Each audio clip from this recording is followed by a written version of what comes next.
అందరికీ నమస్కారం. Doctor Vishnun Rao Veerapaneni, SWASA hospital, Narayanaguda flyover పక్కన. ఈరోజు మనం గురక అనేటటువంటి అంశం మీద మాట్లాడతాం. గురక ఎవరిలో వస్తుంది? ఏ వయసు వాళ్ళకైనా రావచ్చు. మనం అనుకుంటాం గురక అనేది పెద్దవాళ్ళకే వస్తుంది అనుకుంటాం. చిన్నపిల్లలకు కూడా గురక వస్తుంది. చిన్నపిల్లలు గురక పెడితే ఇంట్లో ఎవరు నిద్రపోనంత గురక వస్తుంది పిల్లల్లో కూడా. అయితే ఈ గురకలో 2-3 రకాలు ఉంటాయి. కొంతమంది ఏంటంటే అలసి నిద్రపోయినప్పుడు కొంచెం మామూలు సౌండ్తో గురక వస్తూ ఉంటుంది, కానీ ఎక్కడ అబ్స్ట్రక్షన్ ఉండదు. మామూలు అట్లా తెల్లవారులు అట్నే ఉంటుంది. అది పెద్దగా మనం దాన్ని సీరియస్ తీసుకోవాల్సినటువంటి గురక కాదు. అది డాక్టర్ని సంప్రదించే అంత గురక అయితే కాదు. మరి డాక్టర్ని ఎప్పుడు సంప్రదించాలి గురక అంటే? గురక ఎందుకు ప్రమాదకరం? గురక ఏమైనా నవ్వుకునేటటువంటి విషయమా? లేకపోతే గురక వల్ల ఎన్నో రకాలైనటువంటి జబ్బులు వస్తాయా? ఏమేమి జబ్బులు వస్తాయి గురక వల్ల అంటే? గురక వల్ల వచ్చిన జబ్బులు ఇంక దేనివల్ల రావు. అంటే గురక ఉంది అంటే అది జబ్బులన్నింటినీ అది ఇన్వైట్ చేస్తున్నట్టే. గురక ఉంటే ఊబకాయం ఉంటుంది, ఊబకాయం ఉంటే గురక ఉంటుంది. అలర్జీ ఉంటే, ఆస్తమా ఉంటే గురక ఉంటుంది. గురక ఉంటే అది ఎంతకు తగ్గకపోతే ఊబకాయం వస్తుంది. ఊబకాయంతో పాటు హార్ట్ ప్రాబ్లమ్స్ వస్తాయి, హార్మోనల్ ప్రాబ్లమ్స్ వస్తాయి. సో ఎన్నో చెప్పలేం. మతిమరుపు వస్తుంది కొంతమందికి. కొంతమందికి థైరాయిడ్ ప్రాబ్లమ్స్ వస్తాయి. అంటే మన్నుదిన్న పావులా తయారవుతారు. ఈ గురక పెట్టేటటువంటి వాళ్ళకి కనుక సరైన సమయంలో సరైన వైద్యం జరగకపోతే వాళ్ళకి నైట్ పూట క్వాలిటీ స్లీప్ అనేది ఉండదు. చాలామంది ఏమనుకుంటారంటే భయంకరంగా గురక పెడుతూ నిద్రపోతుంటారు. వాడు పోతే పక్క వాళ్ళు ఏమనుకుంటారంటే ఎంత అదృష్టవంతుడు, భలే నిద్రపోతున్నాడేనా అనుకుంటారు కొంతమంది. ఇంకొంతమంది ఏం చెప్పుకుంటారంటే నాకు ఎంత నిద్ర వస్తుందంటే నేను పడుకున్నాక నాకు 1 minute చాలు, వెంటనే నిద్రపోతా అనుకుంటారు కొంతమంది. అది పైగా గొప్పగా చెప్పుకుంటారు మళ్ళీ. సో వెంటనే ఇలా పడుకుంటాను, అలా నిద్ర వస్తుందని చెప్తారు. అంటే ఎంత ఫాస్ట్గా నిద్రపోతారంటే, సో వీళ్ళు లోపలికి పోయి వంటింట్లో పోయి ఇటు వచ్చేసరికి నిద్రపోతారు కొంతమంది. అంత ఫాస్ట్గా నిద్రపోతారు. పైగా ఇది ఆరోగ్యం అని వాదిస్తారు. ఇది ఆరోగ్యం కాదు. అంత ఫాస్ట్గా నిద్రపోవడం అనేది ఆరోగ్యం కాదు. నిద్రపోయి వెంటనే గురక పెట్టేస్తుంటారు. అంటే వీళ్ళకి అలర్జీనో, ఆస్తమానో, సైనస్, లేకపోతే ఎడినాయిడ్సో, టాన్సిల్సో, లేకపోతే ఎప్పటి నుంచో చిన్నప్పటి నుంచో ఎలర్జీ, ఆస్తమా హిస్టరీ వీళ్ళందరికీ ఉండొచ్చు. ఇది అబ్స్ట్రక్టివ్ స్లీప్ యాప్నియా అంటాం. దానికి ఎన్నో కారణాలు ఉన్నాయి. సో ఈ అబ్స్ట్రక్టివ్ స్లీప్ యాప్ని ఎట్లా కనపడుతుంది అంటే, గురక పెడతా ఉంటారు,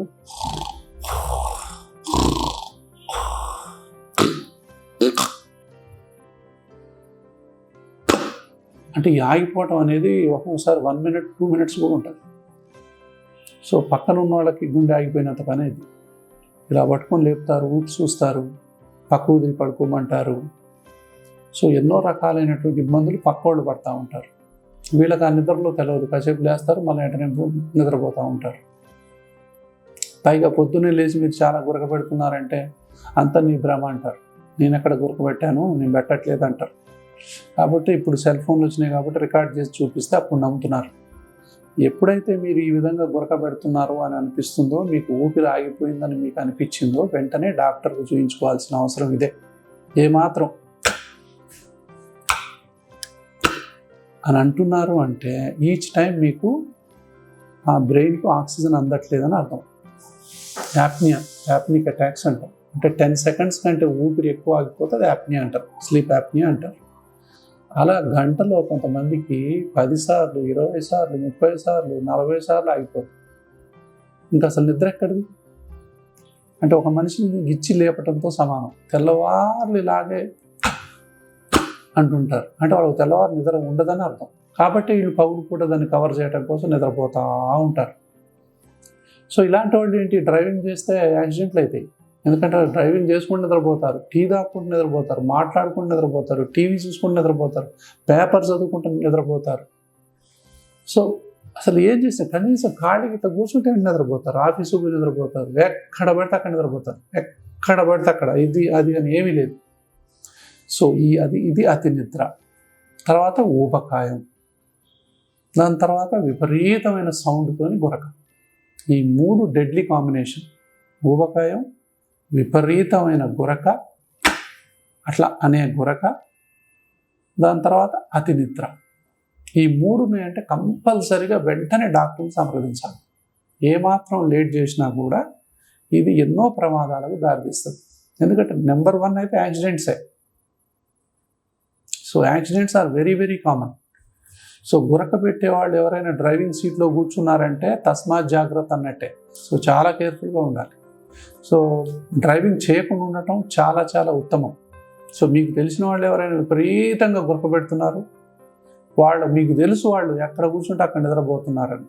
సో అట్లాంటి వాళ్ళు ఏదైనా డ్రైవింగ్ చేస్తా అంటే మాత్రం యాక్సెప్ట్ చేయొద్దు. ఎందుకంటే వాళ్ళ పాయింట్ ఆఫ్ వ్యూలో వాళ్ళకి అర్థమయ్యేలాగా చెప్పి మంచిది కాదు అన్నట్టుగా మనం చెప్పగలగాలి. మరి ఎట్లా, దీనికి ఎలా అంటే దానికి కారణం ఏంటి, మరి ఎక్కడ ఉంది? సో చాలా మందిలో అలర్జీ ఆస్తమా అనేది చిన్నప్పటి నుంచి ఉంటుంది. వాళ్ళకు మూసుకొని ఉంటాయి. అది ముక్కు కావచ్చు, లేకపోతే అంతా కావచ్చు, సిస్టమ్ అంతా మూసుకొని ఉంటుంది. సో వాళ్ళకు తెలుసు మాకు ఏదో ఒకటి పడదని, దగ్గు వస్తుందని, జలుబు వస్తుందని, ఆయాసం వస్తుందని, గురక వస్తుందని, పిల్లి కూతలు వస్తాయని వాళ్ళకు చిన్నప్పటి నుంచి ఈ హిస్టరీ ఉందని తెలుసు. తర్వాత వాళ్ళ తల్లిదండ్రుల్లో ఎవరికో ఉందని కూడా వాళ్ళకు తెలుసు. ఇలాంటి వాళ్ళకు allergy asthma, untreated allergy asthma అనే ఇది అబ్స్ట్రక్టివ్ స్లీప్ యాప్నియాగా మారిందా అనేటటువంటి విషయాన్ని మనం తెలుసుకోగలగాలి. దానితో పాటు సరే ఎనటామికల్గా అబ్నార్మాలిటీస్ ఎన్నో ఉంటాయి. కొంతమందికి జా ప్రాబ్లం ఉంటుంది, కొంచెం వెనక్కిపోయినట్టు ఉంటుంది. కొంతమందికి డెంటల్ ప్రాబ్లమ్స్ ఉంటాయి. ఇంకొంతమందికి నాలుక ఇట్లా లావుగా ఉండేవాళ్ళు ఉంటారు. కొన్ని కారణాలు ఉంటాయి, కొన్ని సిండ్రోమ్స్ ఉంటాయి, ఎన్నో కారణాలు ఉంటాయి. కానీ అన్నిటికంటే కామనెస్ట్ మాత్రం అలర్జీ ఆస్తమా. పిల్లల్లో కూడా పిల్లలు కొంతమంది నోరు తెరిచి నిద్రపోతూ ఉంటారు, తెల్లవారులు నోరు తెరిచి నిద్రపోతుంటారు, గురక పెడతా ఉంటారు. సో వాళ్ళకు కానీ వాళ్ళ తల్లిదండ్రులకు కానీ ఎవరికో ఒకళ్ళకి అలర్జీ ఆస్తమా ఉందా లేదా మనం గమనించాలి. సో ఇట్లాంటి వాళ్ళకి ఏం చేయాలి మరి? మనం క్లినికల్గా ఎలా గుర్తుపట్టాలి అంటే అతి నిద్ర అని చెప్పాను, ఊబకాయం అని చెప్పాను, విపరీతమైన గురక అని చెప్పాను. ఆ రూమ్లో ఎవరు నిద్రపోరు, ఆ పక్క రూమ్లో నిద్రపోరు, కొన్ని ఇళ్ళలో అయితే పక్క ఫ్లాట్ వాళ్ళు కూడా నిద్రపోరు, అంత గురక వస్తుంది. సో వీళ్ళకు మరి ఎలా ఉంటాయంటే నోరు తెరిస్తే నాలుక తప్ప ఏం కనపడదు, గొంతు మొత్తం కనపడాలి. గొంతు కనపడట్లేదు, అంగిటి మొత్తం కనపడట్లేదు, మనం అంటే మొత్తం కనపడట్లేదు, ఎంత తెరిచినా నాలుక తప్ప ఏం కనపడట్లేదు అంటే మీకు గురక వస్తుందనే అర్థం. అది మీరు టెస్ట్ చేసుకోవచ్చు. అద్దంలో చూసుకోండి, నాలుక తప్ప ఇంకేం అర్థం కాదు. మీరు గంట సేపు ఓపెన్ చేసినా, ఇంత పెద్దగా ఓపెన్ చేసినా నాలుకే కనపడుతుంది తప్ప గొంతు కనపడదు. గొంతు కనపడట్లేదు అంటే మీకు డెఫినెట్గా గురక ఉన్నట్టే. ఇంకొకటి, తర్వాత మెడ ఎంతలా ఉంది, 17 ఇంచెస్ కంటే పైన ఉంటే మెడ, అది మీకు ప్రాబ్లం ఉన్నట్టే లెక్క. లేడీస్ అయితే 16 ఇంచెస్ కంటే పైన ఉంటాయి అంటే మెడ ఒబేసిటీ, నెక్ ఒబేసిటీ అంటాం. ఇంతలా ఉంటుంది చూడండి. కొంతమందికి మెడ ఇట్లా మెడ తిప్పుకోలేనట్టుగా మెడ ఇంతలా ఉంటుంది, షార్ట్ ఉంటుంది. ఏంటంటే తల ప్లస్ ఇది అతుక్కొని ఉన్నట్టే ఉంటాయి కొంతమందికి. సో తర్వాత లావు ఉంటుంది మళ్ళీ. సో అటు వాళ్ళల్లో కూడా గురక ఉండేటటువంటి ఛాన్సెస్ ఎక్కువ. తర్వాత ఊబకాయం, తర్వాత అలాంటి వాళ్ళకు తుమ్ములు ఉన్నాయా, ముక్కు బ్లాక్ ఉందా, అది పడట్లేదు, ఇది పడట్లేదు, నాకు ఇది సెట్ అవ్వదు, నాకు అది సెట్ అవ్వదు, ఏదో ఒకటి చెప్తూ ఉంటారు. వాళ్ళ తల్లిదండ్రుల్లో కూడా ఎవరికో ఒకరికి అలర్జీ హిస్టరీ ఏదో ఒకటి, డస్ట్ ఎలర్జీనో ఏదో ఒకటి ఉంటూనే ఉంటాయి. సో ఇట్లాంటి వాళ్ళు. సో ఈ విధంగా మనం గుర్తుపట్టవచ్చు. కొంతమంది ఓపెన్ చేసే ఉంటారు, అలా పొదుగులు ఓపెన్ చేస్తారు, తెల్లవారులు ఓపెన్ చేస్తారు. సో వీళ్ళల్లో ముక్కు బ్లాక్ అయిందని అర్థం. సో ఇట్లా ఉన్న వాళ్ళకి ముందర స్లీప్ స్టడీ అనేటటువంటి టెస్ట్ ఉంటుంది. ఆ స్లీప్ స్టడీ చేసినట్లయితే వీళ్ళకు ఎన్నో రకాలైనటువంటి ఇబ్బందుల్ని మనం గుర్తుపట్టవచ్చు. నైట్ పూట చేస్తారు. సో పడుకున్నప్పుడు పాలిసోమ్నోగ్రఫీ అంటాం. అంటే మన బ్రెయిన్ ఏ విధంగా పనిచేస్తున్నాయి, మన యొక్క రెస్పిరేషన్ ఏ విధంగా ఉంది, మన ఆక్సిజన్ లెవెల్స్ ఎట్లా ఉన్నాయి, మన గుండె ఎట్లా పనిచేస్తుంది, మెదడు ఎట్లా పనిచేస్తుంది, మన స్లీప్ ప్యాటర్న్ ఏ విధంగా ఉంది, అన్ని విషయాలు మనకు అందులో తెలిసిపోతాయి. ఎంతసేపు ఊపిరి ఆగిపోతుంది, ఎంతసేపు మనం అడుగు తిరుగుతున్నాం, అసలు ఏం చేస్తున్నాం మనం నిద్రలో అనేటటువంటి అన్ని విషయాలు రికార్డ్ అవుతాయి. సో అందులో ఎన్ని యాప్నియాస్ ఉన్నాయి, 5 నుంచి 15 వరకు ఉంటే సో మైల్డ్ అంటారు. 15 నుంచి 30 సార్లు ఆగిపోతుంటే మోడరేట్ అంటారు, 30 కంటే ఎక్కువ సార్లు ఉంటే సివియర్ అంటారు, ఇంకా ఇంకా ఉంటే ఇంకా ఇంకా సివియర్, వెరీ సివియర్ అంటారు. అంటే ఎంత అటాక్స్ నెంబర్ పెరుగుతూ ఉంటే అంత సీరియస్ అవుతున్నట్టు లెక్క. 100 మంది విపరీతంగా గురక పెడుతుంటే 50 మందికి హార్ట్ అటాక్ వచ్చే అవకాశాలు ఉన్నాయి. ఇది స్టడీస్ చెప్తా ఉన్నాయి. కాబట్టి గురకని ఎట్టి పరిస్థితుల్లో కూడా తేలిగ్గా తీసుకోవద్దు. చాలామందికి యాక్సిడెంట్లు అవుతూ ఉంటాయి, చాలామందికి మతిమరుపు ఉంటుంది, అసలు ఏ పని చేస్తారో వాళ్ళకి అర్థం కాదు. సో ఏది ఎక్కడ పెట్టి మర్చిపోతారో వాళ్ళకి అర్థం కాదు. మనుషులంతా బావుగా అయిపోతూ ఉంటారు. ఎంత నిద్రపోయినా కూడా ఇంకా నిద్రపోవాలన్నంత కోరిక ఉంటుంది, ఎంతకు ఫ్రెష్నెస్ ఉండదు, లేవగానే హుషారుగా యాక్టివ్ ఉండరు, చాలా డల్గా ఉంటారు. ఏదైనా పిలిస్తే ఇట్లా చూస్తుంటారు నీరసంగా, ఆ ఫేస్లో ఎప్పుడు ఆ నీరసం, ఆ హుషారు కనపడదు, డల్నెస్, అలసిపోయినట్టుగా, ఎప్పటి నుంచో నిద్ర లేనట్టుగా, నిజంగా వాళ్ళకి నిద్ర ఉండదు. సో ఈ లక్షణాలన్నీ ఉంటాయి. ఇంకా వేరే వేరే టెస్టులు కూడా చేసి ఇంకా ఏమేమి ఉన్నాయో వాళ్ళకి అనేది తెలుసుకొని మరి వాళ్ళకి అలర్జీ ఆస్మా ఈ విధంగా మూసుకుంటే ఈ విధంగా ఓపెన్ చేసే వైద్యంతో సరిపోద్దా? చాలామంది మిషన్ పెట్టుకుంటారు, సిప్యాప్ అని ఆ పాట అని పెట్టుకుంటారు. సో ఈ విధంగా ఉన్నదాని మీద మిషన్ పెడితే ఏం లాభం? ఈ విధంగా చేసేటటువంటి అవకాశం ఉన్నప్పుడు ఈ విధంగా చేయడమే ఉత్తమం. సో ముందర ఈ విధంగా చేసి మనం చేస్తున్నామా లేదా అనేది పాయింట్, చేయగలుగుతామా లేదా, చేసిన తర్వాత ఎలా ఉంటుంది అనేది చూసుకున్న తర్వాత మనం ఎంతకి ఇలా చేయలేకపోతున్నాం అంటే అప్పుడు ఎన్నో రకాలైనటువంటి ఇంటర్వెన్షన్స్ ఉన్నాయి. అందులో నెంబర్ 1 సిప్యాప్ అంటాం. దాని తర్వాత చిన్న చిన్న కొన్ని సర్జరీస్ ఉంటాయి, సైనస్ కావచ్చు, లేకపోతే ముక్కులో ఇంత పాలిప్స్ ఉంటాయి, కంపల్సరీ తీసేయాల్సిందే. అందులో ఏదో డ్రాప్స్ స్ప్రేలు కొడుతున్న కొంతమందికి టాన్సిల్స్ ఉంటాయి, ఇంతలా ఉంటాయి, అవి తీసేయాల్సినటువంటి అవసరం ఉంటాయి. కొన్ని సర్జరీలు, కానీ పెద్ద పెద్ద సర్జరీలు అనే వాటి వల్ల రిజల్ట్స్ అనేవి చాలా తక్కువ.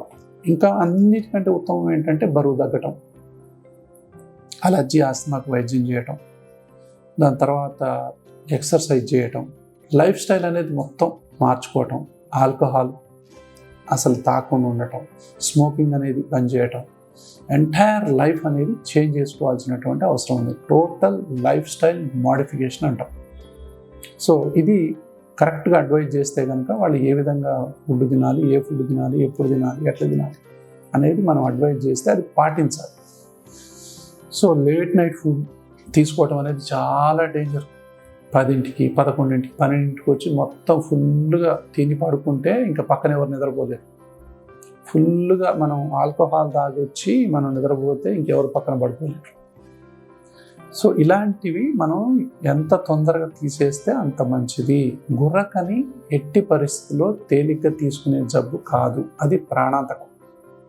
కరెక్ట్ టైంలో కరెక్ట్ వైద్యం జరగకపోతే దానివల్ల వచ్చే అనర్థాలు ఎన్నో ఉన్నాయి.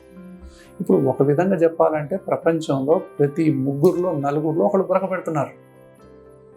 అంటే ఇప్పుడు అభివృద్ధి పెరుగుతూ ఉంటే, జీవన విధానాలు మారుతూ ఉంటే, తర్వాత లైఫ్ స్టైల్స్ అన్నీ మారిపోతూ ఉంటే, అభివృద్ధి చెందుతూ ఉంటే, జంక్ ఫుడ్ తింటూ ఉంటే గురకలు కూడా పెరిగిపోతూ ఉన్నాయి. ఒకప్పుడు గురకలు లేవు, ఇంత విపరీతమైనటువంటి గురకలు లేవు. సో ఎక్సర్సైజ్ తగ్గిపోయింది, దాని తర్వాత ఫుడ్ హ్యాబిట్స్ మారిపోయినాయి, దాని తర్వాత అలర్జీ ఆస్తమాలు పెరిగిపోయినాయి, తర్వాత స్మోకింగ్లు ఇలాంటి అన్నీ కూడా పెరిగిపోయేసరికి సో ఊపిరితిత్తులు అనేవి ఈ విధంగా అబ్స్ట్రక్ట్ అయిపోయి మనకు గురక అనేది ఒక శాపంగా మారింది. సో నిద్ర లేకపోతే దానివల్ల వచ్చేటటువంటి ప్రాబ్లమ్స్ దానికి ఉన్నాయి. కంపల్సరీ మనకు 7 hours స్లీప్ అనేది కంపల్సరీ. అంటే నేను చెప్పేది పెద్దోళ్ళకి, అదే పుట్టిన పిల్లలకైతే దాదాపు 18 గంటల నిద్ర అవసరం. ఇంకా వయసు పెరుగుతూ ఉంటే కొంచెం తగ్గుకుంటూ వచ్చి 7 గంటలు 8 గంటల కాడ స్థిరపడిపోతాం. Anywhere between 6 to 8, but average 6 hours పెద్దవాళ్ళకి. ఇది కరెక్ట్గా నిద్రపోవాలి. చిన్నపిల్లలు అయితే ఇప్పుడు 5th క్లాస్ నుంచి 10th క్లాస్ పిల్లలకి ఎక్కువ నిద్ర అవసరం, 7 గంటలు 8 గంటలు. 5వ తరగతి పిల్లలకి 9 గంటల నిద్ర అవసరం. కానీ ఈ రోజు పిల్లల్ని ముందరనే లేపేస్తున్నాం మనం, 5ంటికి లేపుతున్నాం, 4ంటికి లేపుతున్నాం, టార్చర్ పెడుతున్నాం. టార్చర్, లిటరల్గా టార్చర్. పిల్లలకు కనీసం 8 గంటల నిద్ర లేకపోతే వాడు చదివింది కూడా వాళ్ళకు గుర్తుండదు. కంపల్సరీగా నిద్ర అనేది కంపల్సరీది నిద్ర. చాలామందికి తెలియక ఏదో ఎక్కువ మనం లేపి చదివిస్తున్నాం, ఎంతసేపు నిద్రపోతారా, కొంతసేపు నిద్రపోతే చాలదా అంటారు. చాలా చాలా పొరపాటు అది. 12 దాకా చదివిస్తారు, మళ్ళీ 4కి లేపుతారు. సో ఆ పిల్లలకి ఏం చదువుతారు, ఏం ఆరోగ్యం ఉంటుంది, వాళ్ళకి ఏం గుర్తుంటుంది? నిద్రలోనే మనకు అసలు మొత్తం మెమరీ అంతా ఉండేది నిద్రలోనే. సో రీఛార్జ్ అయ్యేది, బ్యాటరీ రీఛార్జ్ అయ్యేదే నిద్రలో. ఆ రీఛార్జ్ చేయకుండా సగం తీసేస్తే ఏముంటుంది? అంతా సగం సగమే ఉంటుంది. కాబట్టి పిల్లలకు నిద్ర కంపల్సరీ.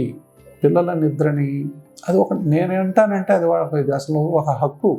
నిద్రపోవటం అనేది ఒక హక్కు. నిద్ర హక్కు, అసలు మనిషికి నిద్ర అనేది హక్కు. సో మనం ఆ హక్కుని పాడు చేయటం అనేది వాళ్ళ ఆరోగ్యాన్ని చెడగొట్టడంతో సమానం.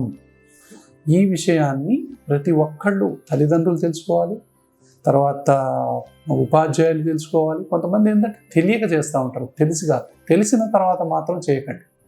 7 గంటలు 8 గంటల నిద్రని పిల్లలకి ఇవ్వండి. ఆరోగ్యకరమైన నిద్ర ఎంతైతే ఉంటుందో ఆ ఇంటిలో కానీ అక్కడ కానీ చిరాకులు తక్కువ ఉంటాయి, మతిమరుపులు తక్కువ ఉంటాయి, ఆనందం ఎక్కువ ఉంటుంది. ఈవెన్ పెద్దవాళ్ళు కూడా 5 గంటలు నిద్రపోతారు, పొద్దున్నే లేచిపోతూ ఉంటారు. అట్లా వారం మీద చూసుకుంటే 20-30 గంటలు నిద్ర తక్కువైపోతుంటుంది.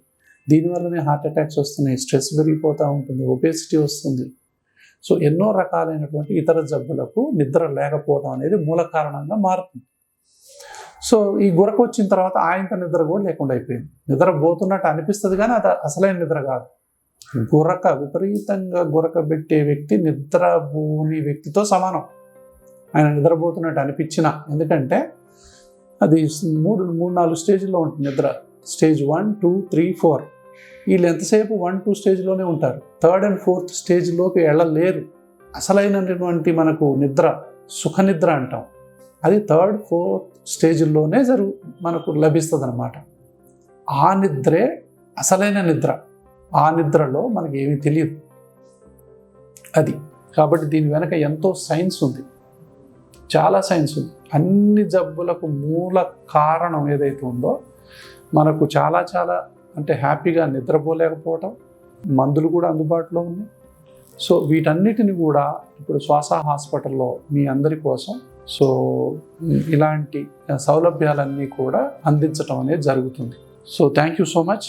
ఈ యొక్క వీడియో మీకు నచ్చినట్లయితే అందరికీ షేర్ చేసుకోండి. ఎంతోమంది గురకతో బాధపడుతూ ఉంటారు. గురకకు వైద్యం లేదనుకునే వాళ్ళు ఇప్పటికీ చాలామంది ఉన్నారు. గురక పెడుతుంటే నవ్వుకుంటూ ఉంటాం. మనకి చాలామంది ఏంటంటే నవ్వుతూ ఉంటారు. గురక అనేది ఒక జోక్. గురక అనేది జోకు కాదు. గురక అనేది ప్రాణాంతకమైన problem. It's a treatable condition అనేటటువంటి విషయాన్ని తెలుసుకోవాలి. Thank you so much. Doctor Vishnun Rao Veerapaneni, Swasa hospital, Narayanaguda flyover పక్కన, హైదరాబాద్.